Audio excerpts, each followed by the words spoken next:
श्री शिवाय नमस्तुभयम। दोस्तों, आप सभी लोग जानते हैं कि 31 जनवरी 2025 यानी शुक्रवार को पड़ रही है माघ महीने की द्वितीय तिथि। और दोस्तों, यह वह तिथि है जो माघ महीने में पड़ने वाली सबसे बड़ी तिथि है, क्योंकि यह शुक्रवार के दिन पड़ रही है और इसका बहुत ही बड़ा और विशेष महत्व होता है। पूज्य गुरु जी ने कहा है कि अगर कभी भी मौका लग जाए और माघ महीने की द्वितीय तिथि गुप्त नवरात्रि के शुक्रवार को पड़ जाए तो आप लोगों को एक छुटकी हल्दी वाला उपाय तो अवश्य ही करना चाहिए। इन दोनों का संयोग बहुत ही कम आता है। इसी के साथ में गुरु जी ने अपनी शिव पुराण कथा में बताया है कि इस दिन आपको एक छुटकी हल्दी का उपाय तो आपको अवश्य ही करना चाहिए, क्योंकि ऐसा दिन पूरे साल में सिर्फ एक ही बार आता है।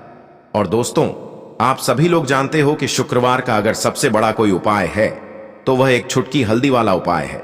तो दोस्तों, इस शुक्रवार के दिन आप लोगों को इस एक छुटकी हल्दी वाले उपाय को जरूर करना है। बहुत सारे लोग होंगे जिन लोगों ने इस उपाय को ना किया हो, मतलब पूरा साल निकल गया, उन्होंने किसी भी दिन इस एक छुटकी हल्दी वाले उपाय को ना किया हो। पर दोस्तों, आपके पास एक आखिरी मौका बचा हुआ है जो कि 31 जनवरी के दिन है। तो इस दिन आप लोगों को इस वाले उपाय को जरूर कर लेना है। भले ही आपने पूरे महीने भर इस उपाय को ना किया हो, पर अगर आपने इस माघ महीने के शुक्रवार गुप्त नवरात्रि के दिन अगर इस वाले उपाय को कर लिया तो आपको इस उपाय को करने का वह फल मिलेगा जिसकी आपने कभी कल्पना भी नहीं करी होगी। इसीलिए आप लोग इस वाले उपाय को एक बार जरूर कर लेना है, ताकि आप लोगों के हाथ से यह मौका ना जा सके और आपको इस उपाय को करने का फल मिल सके।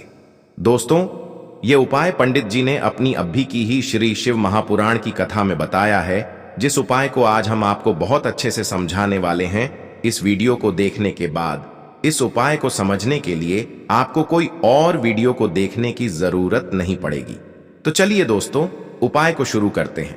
देखिए, यह इस माघ महीने के शुक्रवार के दिन यह इतना खास होता है, इतना महत्वपूर्ण होता है। देखा गया है कभी कभी बड़े बड़े पूजा पाठ अनुष्ठान से जो मनोकामना पूर्ण नहीं होते, वह माघ महीने की शुक्रवार के दिन एक छोटे से उपाय करने से ही आपकी मनोकामना पूर्ण हो जाती है।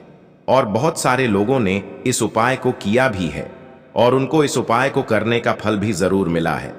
अगर आप लोग भी इस उपाय को करना चाहते हैं तो आप इस उपाय को पहले अच्छे से समझ लेना, सुन लेना, उसके बाद करना। आपको इस उपाय का फल जरूर मिलेगा। और इस उपाय को कर लेने से आपके घर में चाहे किसी भी प्रकार की दुख और समस्या क्यों ना चल रही हो, आपको उसका कारण भी नहीं पता है कि भाई यह समस्या किस कारण से चल रही है। उसका कुछ भी कारण हो सकता है, जैसे पितृदोष हो सकता है या किसी भी तरह का मंगल दोष भी हो सकता है। तो इस दिन आप लोगों को यह वाला उपाय कर लेना है।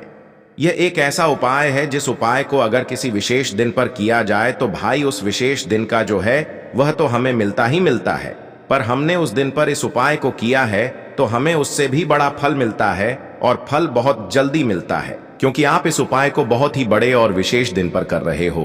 तो चलिए अब उपाय के बारे में बात करते हैं, लेकिन उससे पहले आप लोगों को यह जानना आवश्यक है कि आखिर यह उपाय किस समय करना है, किसको करना है और कैसे करना है। तो चलिए हम आगे आपको वीडियो में एक एक करके बता देते हैं। लेकिन उससे पहले अगर आप लोग हमारे चैनल पर पहली बार हैं तो हमारे चैनल को सब्सक्राइब करना न भूलें। और अगर आपके पास कोई सवाल है तो आप हमें कमेंट बॉक्स में बता सकते हैं। और अगर आपको हमारा वीडियो पसंद आया है तो आप हमें लाइक और शेयर करना न भूलें। और अगर आपको हमारे चैनल की जानकारी चाहिए तो आप हमें फॉलो कर सकते हैं। और अगर आपके पास कोई प्रश्न है तो आप हमें कमेंट बॉक्स में बता सकते हैं। और अगर आपको हमारा वीडियो पसंद आया है तो आप हमें लाइक और शेयर करना न भूलें। और अगर आपको हमारे चैनल की जानकारी चाहिए तो आप हमें फॉलो कर सकते हैं। और अगर आपके पास कोई प्रश्न है तो आप हमें कमेंट बॉक्स में बता सकते हैं। और अगर आपको हमारा वीडियो पसंद आया है तो आप हमें लाइक और शेयर करना न भूलें। और अगर आपको हमारे चैनल की जानकारी चाहिए तो आप हमें फॉलो कर सकते हैं। बार आए हैं या फिर मेरी आवाज आज पहली बार सुन रहे हैं तो हमारे चैनल को सब्सक्राइब जरूर कर लेना और इस वीडियो को लाइक करके कमेंट बॉक्स में श्री शिवाय नमस्तुभ्यम ओम नमः शिवाय जरूर टाइप कर देना। तो दोस्तों, इस दीपक वाले उपाय को हमें इस मौनी अमावस्या के दिन कैसे करना है, किसको करना है, किस समय करना है और कहां पर करना है, ये सारे सवालों के जवाब आपको इस वीडियो में मिल जाएंगे। और जो ये वीडियो देखेगा भाई, उसको एक छुटकी हल्दी वाला उपाय जरूर करना चाहिए, क्योंकि इस दिन हल्दी का भी बहुत ही बड़ा और विशेष महत्व होता है। और जब बात आ जाए एक छुटकी हल्दी की, तो ये सोने पर सुहागा वाली बात हो जाती है और ये एक बहुत ही बड़ा उपाय हो जाता है इस शुक्रवार गुप्त नवरात्रि का। अब हम समझते हैं इस वाले उपाय को हमें करना किस समय है। एक छुटकी हल्दी वाले उपाय को हमें माघ महीने की शुक्रवार के दिन करना किस समय है। तो देखिए, इस उपाय को करने का जो समय है वह सुबह का समय है और शाम का समय भी है। अब देखिए, यहां पर हम मुख्य रूप से सुबह का समय नहीं बोलेंगे, क्योंकि 31 जनवरी शुक्रवार का दिन है और इस दिन प्रदोष काल के समय का बहुत महत्व होता है। बाकी अगर सुबह के समय भी करेंगे तो भी अच्छा होगा, उसमें कोई भी दिक्कत वाली बात नहीं है। तो चलिए जानते हैं इस विशेष उपाय के बारे में। लेकिन उससे पहले एक प्रार्थना, अगर आप इस चैनल पर नए हैं तो आप इस वीडियो को लाइक करें, चैनल को सब्सक्राइब करें और कमेंट बॉक्स में आप अपनी राशि या अपना नाम जरूर डाल दें, क्योंकि हम राशि से जुड़ा भाग्य भी बताते हैं और भाग्य में चल रही परेशानियों को दूर करने के लिए वह आसान से आसान उपाय भी बताते हैं। तो चलिए अब हम अपने सबसे पहले उपाय की बात कर लेते हैं। देखिए, इस उपाय के लिए आपको 2 दीपक लेने होंगे। दोनों ही दीपक आप मिट्टी के भी ले सकते हैं और दोनों ही दीपक आप शुद्ध आटा मड़कन भी तैयार कर सकते हैं। अब दोस्तों, दोनों ही दीपक के अंदर आपको शुद्ध घी का प्रयोग करना होगा और एक दीपक के अंदर आपको गोल रुई की बाती का प्रयोग करना होगा और एक दीपक के अंदर आपको लंबी बाती का प्रयोग करना होगा। लंबी बाती वाले दीपक के अंदर आप मौली वाला जो धागा आता है कलावा का, उसकी बाती का प्रयोग भी आप लंबी बाती वाले दीपक के अंदर कर सकते हैं। देखिए, 2 दीपक वाला यह चमत्कारी उपाय केवल शुक्रवार की रात्रि में ही किया जाता है, इसीलिए आपको इस उपाय को बहुत ही ध्यान से समझना। इसी के साथ में आपको एक छुटकी हल्दी है और इसी के साथ में आपको मात्र एक छुटकी हल्दी भी लेनी होगी। अब दोस्तों, यह सभी सामग्री लेकर के आपको रात्रि के समय पहुंच जाना है अपने घर में, जहां कहीं भी तुलसी जी का पौधा, तुलसी माता का निवास स्थान है, वहां पर देखिए दोस्तों, सबसे पहले तो आपके पास जो एक गोल बाती का दीपक, उसे आपको तुलसी जी के वहां पर प्रज्वलित करना है। दीपक को प्रज्वलित करते समय आपको ओम नमो भगवते वासुदेवा, यह इस मंत्र का 7 बार जाप कर लेना है। अब देखिए दोस्तों, आप जो एक चुटकी हल्दी के दाने लेकर के आए हैं, उन्हें आपको अपने सीधे हाथ में रखना है और जो आपने गोल बाती वाला दीपक प्रज्वलित किया है माता तुलसी जी के वहां पर, उसके ऊपर से आपको इन एक चुटकी हल्दी को गड्डी की दिशा में घुमाना है। आपको अपना नाम और अपनी गोत्र को बोल देना है और फिर आपको इन हल्दी को उससे जलते हुए दीपक के अंदर डाल देने हैं। देखिए, हल्दी भगवान विष्णु के पसीने से उत्पन्न हुए हैं और जब भी हम यह दीपक की रात्रि में प्रज्वलित करते हैं तो इससे हमें हमारे कर्ज में राहत मिलती है, हमारे जीवन में धन प्राप्ति के नए नए मार्ग खुलते हैं, हमारा अगर कोई भी कार्य रुका हुआ है तो वह भी परिपूर्ण होता है। देखिए, गोल बाती का जो दीपक है, विशेषकर हम माता तुलसी के वहां पर भगवान विष्णु और माता लक्ष्मी के निम प्रज्वलित कर रहे हैं। इस प्रकार से आपको यह दीपक प्रज्वलित कर देना है। अब जो आपके पास लंबी बाती का दीपक है, एक छुटकी हल्दी है, तो इससे आपको लेकर के पहुंचना है अपने घर के मंदिर में। आपके घर के मंदिर में माता लक्ष्मी की जो भी प्रतिमा ही मूर्ति है, उनके सामने सबसे पहले तो आपको यह लंबी बाती का दीपक रखना है। फिर आपको दीपक को प्रज्वलित कर देना है। दीपक को प्रज्वलित करते समय आपको ओम महालक्ष्मी नमः इस मंत्र का जाप करते रहना है। अब दोस्तों, आपके पास जो एक छुटकी हल्दी है, उसे आपको अपने सीधे हाथ में रखना है और इस एक छुटकी हल्दी को आपको उस दीपक के ऊपर से 7 बार घड्डर मंत्र का जाप करते रहना है और इस एक छुटकी हल्दी को आपको उसे दीपक के अंदर डाल देना है। देखिए, एक छुटकी हल्दी वाला जो दीपक है आपके जीवन से दुर्भाग्य को समाप्त करता है। माता लक्ष्मी की आपको कृपा प्राप्त करवाएगा, धन प्राप्ति के आपके जीवन में नए नए मार्ग बनाएगा। देखो, अगला उपाय है वह भी बहुत ज्यादा खास है।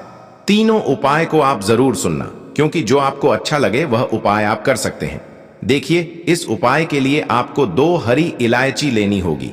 हरी इलायची आपको साबुत लेनी है, खंडित नहीं होनी चाहिए। और इसी के साथ में आपको मात्र थोड़ा शहद लेना है। शहद आपको मात्र आधा चच या फिर उससे भी कम ले लेना है। और इसी के साथ में आपको एक दीपक ले लेना है। दीपक आप चाहे तो मिट्टी का भी ले सकते हैं और आप चाहे तो शुद्ध आटा मढ़कर उसका दीपक भी आप तैयार कर सकते हैं। इस दीपक के अंदर आपको मौली का जो धागा आता है कलावा का, उसकी बाती का प्रयोग करना होगा। यानी कि इस दीपक के अंदर आपको लाल रंग की बाती का प्रयोग करना होगा और इस दीपक के अंदर आपको शुद्ध घी का प्रयोग करना होगा। अब यह सारी सामग्री लेकर आपको अपने घर में जो भी मंदिर है वहां पर पहुंच जाना है और आपको माता लक्ष्मी के किसी भी स्वरूप के सामने बैठ जाना है। अगर माता लक्ष्मी की फोटो है, माता लक्ष्मी की प्रतिमा है तो उनके सामने आपको बैठ जाना है। अगर माता पार्वती की प्रतिमा है तो उनके सामने आपको बैठ जाना है। यानी कि किसी भी माता के स्वरूप के सामने आपको बैठ जाना है। अब देखिए, सबसे पहले तो आपको माता रानी के सामने थोड़ी सी चावल की ढेरी बना देनी है। यानी कि थोड़ी सी अक्षत के दाने आपको माता रानी के सामने रखना है। उसके बाद आप जो एक दीपक लेकर के गए हैं उस दीपक को आपको उन्हीं चावल के दानों के ऊपर रख देना है और फिर इस दीपक को आपको माता रानी के सामने प्रज्वलित कर देना है।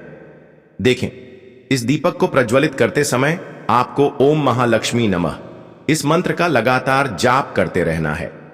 दीपक को प्रज्वलित करने के बाद आप जो 2 हरी इलायची लेकर के गए हैं उसमें से एक हरी इलायची को तो आपको उसी दीपक के अंदर डाल देनी है और वहीं पर आपको कम से कम 21 बार ओम महालक्ष्मी नमः इस मंत्र का जाप कर लेना है। अब आपके पास जो शहद है और एक हरी इलायची है उसे सीधे आपको लेकर के पहुंच जाना है। भगवान शिव के मंदिर में पूज्य गुरु जी ने बताया है कि यह उपाय आपको सिर्फ और सिर्फ शाम के समय ही करना होगा। शाम को जब भी सूर्यास्त का समय होता है तो उस समय आपको यह उपाय करना है। लेकिन सबसे पहले तो आपके पास जो एक हरी इलायची है उसे आपको उस शहद के अंदर अच्छे से डुबो देना है। यानी कि शहद का लेपन उसे हरी इलायची के ऊपर चारों तरफ आपको कर देना है। अब यह जो शहद से युक्त हरी इलायची है इससे आपको भगवान शिव के शिवलिंग पर अर्पित कर देनी है और आपको वह श्री शिवाय नमस्तुभयम इस मंत्र का लगातार जाप करते रहना है। फिर इसके बाद आपको एक लोटा जल भी अपने साथ लेकर के जाना। तो यह एक मोटा जल भी आपको धीरे धीरे शिवलिंग पर समर्पित कर देना है और आपको श्री शिवाय नमस्तुभयम इस मंत्र का जाप करते रहना है। फिर इसके बाद आपको अपने घर आ जाना है। इस प्रकार से आपको यह उपाय कर लेना है। तो चलिए दोस्तों, जान लेते हैं गुरुजी द्वारा बताए गए दूसरे उपाय के बारे में। देखिए, इस उपाय के लिए आपको लेना है 11 चावल के दाने। गुरुजी ने कहा है चावल के दाने खंडित नहीं लेने हैं, बिल्कुल साबुत होने चाहिए।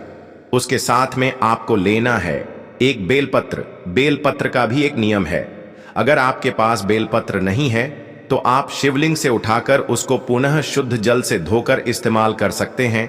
इस प्रकार आपको बेलपत्र लेना है। इसके बाद आपको एक लोटा जल लेना है। अब यह सब सामग्री लेकर आपको जाना है महादेव के मंदिर में। देखो, अब आपको उत्तर साइड में खड़े हो जाना है और सबसे पहले आपको एक बेलपत्र अपने हाथ पर और 11 चावल दाने रखकर शिवलिंग के पर अपना नाम और गोत्र बोलते हुए समर्पित कर देना है और ओम नमः शिवाय, श्री शिवाय नमस्तुभ्यम का लगातार जाप करना है। अब आपको जो एक लोटा जल साथ में लेकर आए थे उसे धीरे धीरे बेलपत्र और चावल दाने के ठीक ऊपर आपको समर्पित करते जाना है और शिव पुराण के मूल मंत्र श्री शिवाय नमस्तुभ्यम का 11 बार जाप करना है और अपनी मनोकामना बोलते जाना है। देखो, बस छोटा सा उपाय करना है, देखना एक दिन आपके सब काम बनने लग जाएंगे। गुरु जी का बहुत ही विशेष उपाय है। चलते हैं तीसरे उपाय की तरफ। देखिए, इस उपाय के लिए आपको एक तांबे के पात्र के अंदर सबसे पहले अपने घर से शुद्ध जल लेना है। फिर इसी के साथ में आपको मात्र थोड़ा सा शहद लेना होगा। शहद आपको आधा चम्मच या फिर उससे भी कम लेना है और इसी के साथ में आपको एक प्यारी सी बेलपत्र ले लेनी है। बेलपत्र यदि आपको नहीं मिल पाती है तो भगवान शिव के शिवलिंग पर छड़ी हुई बेलपत्रों को आप पुण्य शुद्ध जल से धो करके उपयोग कर सकते हैं और बेलपत्र जो है वह कहीं से भी कटी फटी खंडित नहीं होनी चाहिए। अब यह तीनों सामग्री लेकर के सीधे आपको पहुंच जाना होगा भगवान शिव के मंदिर में। यह उपाय सुबह से लेकर के शाम तक किसी भी समय कर सकते हैं। देखिए, सबसे पहले तो आपके पास जो शहद है उससे आपको अपने सीधे हाथ की छींटी उंगली के जो पास वाली उंगली होती है अनामिका उंगली, उसमें थोड़ा सा शहद आपको लेना है और इससे फिर आपको शिवलिंग पर जहां माता सुंदरी का स्थान होता है वहां पर आपको ओम का निर्माण करना है। लेकिन जलाधारी के बिल्कुल बीच में जो स्थान होता है उससे माता अशोक सुंदरी का स्थान कहते हैं और इसी स्थान पर आपको शहद से ओम का निर्माण करना है। अब दोस्तों, आपके पास जो एक बेलपत्र है उससे आपको अपने सीधे हाथ की हथेली पर रखना है और महादेव से आपको अपनी वह विशेष मनोकामना, आपके जीवन में जो भी संकट चल रहे हैं, जो भी समस्याएं चल रही हैं, जो भी जीवन में दुर्भाग्य बना हुआ है, आप अपने किसी भी कार्य में सफल नहीं हो पा रहे हैं, तो जिस भी प्रकार की आपकी समस्या है उसे दूर करने के लिए आपको महादेव से प्रार्थना कर लेनी है। और फिर यह जो एक बेल पत्र है इससे आपको शिवलिंग पर माता अशोक सुंदरी वाले स्थान पर समर्पित कर देनी है। देखिए, जहां पर आपने ओम का निर्माण किया है उसी के ऊपर आपको यह बेल पत्र भी समर्पित कर देनी है। देखिए, बेलपत्र की चिकनी साइड का हिस्सा शिवलिंग से स्पर्श होगा और इसकी जो डंडी है वह आपको जलाधारी की ओर रखनी है। पत्ती वाला भाग शिवलिंग की तरफ रहेगा। इसी प्रकार से आपको यह बेलपत्र समर्पित कर देनी है। अब दोस्तों, आपके पास जो एक जल का पात्र है उसमें से थोड़ा सा जल तो आपको बेलपत्र की जो आगे वाली पत्ती है उस पर आपको समर्पित करना है और आपको श्री शिवाय नमस्तुभ्यम इस मंत्र का जाप कर लेना है। फिर उस पात्र के अंदर जो जल बचेगा उसे पूरा आपको भगवान शिव के शिवलिंग पर धीरे धीरे समर्पित करते जाना है और लगातार आपको शिव महापुराण के मूल मंत्र श्री शिवाय नमस्तुभयम इस मंत्र का जाप करते रहना है। गुरुजी ने कहा है कि जल आपको इतने धीरे धीरे समर्पित करना है कि जल समर्पित करते हुए आप कम से कम 11 बार श्री शिवाय नमस्तुभ्यम या फिर ओम नमः शिवाय इस मंत्र का जाप कर सके। फिर इसके बाद वापस आपको अपने घर आ जाना है। इस प्रकार से आपको यह उपाय कर लेना है। आप देखेंगे कि आपकी सभी मनोकामनाएं अवश्य ही पूरी होंगी। यह उपाय आपको अवश्य करने हैं। इस वीडियो में हमने आपको 3 से 4 महा उपाय आपको बताए हैं जो आपको शुक्रवार के दिन करने हैं। अगर आपके मन में उपाय से जुड़ा कोई भी सवाल है तो हमें कमेंट बॉक्स में पूछ सकते हैं। उपाय करते समय कोई भी गलती नहीं करनी है।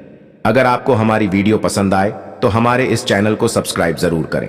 हर हर महादेव, ओम नमः शिवाय, श्री शिवाय नमस्तुभ्यम। देखो, इस उपाय के लिए आपको लेना है एक गोल बाती का दीपक। आप चाहे तो मिट्टी का ले सकते हैं या फिर घर से शुद्ध आटा मढ़कर उसका दीपक आप तैयार कर सकते हैं। इसके बाद आपको लेना है शुद्ध गाय का घी। अगर वह नहीं है तो कोई भी देसी घी इस्तेमाल कर सकते हैं जिससे आपको दीपक प्रज्वलित करना है। देखो, अब यह सब सामग्री लेकर आपको जाना है। प्रदोष काल में आपके घर पर तुलसी जी के घेरे के पास में देखो, यह उपाय तो आपको अवश्य करना है।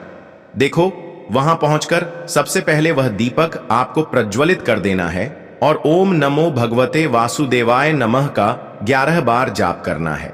उसके बाद आपको अपने सीधे हाथ में थोड़ी हल्दी लेकर उस दीपक में अपना नाम और गोत्र बोलते हुए डाल देना है। उसके बाद माता लक्ष्मी से आपको प्रार्थना करना है कि हे महालक्ष्मी, हमारी सभी दुख तकलीफों को दूर करो। हे महादेव, हमारे सब दुख कष्टों को खत्म करो। इस भावना से आपको यह उपाय करना है।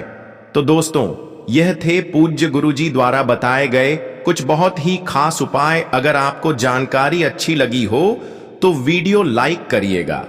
मिलते हैं फिर एक नए वीडियो के साथ। श्री शिवाय नमस्तुभयम।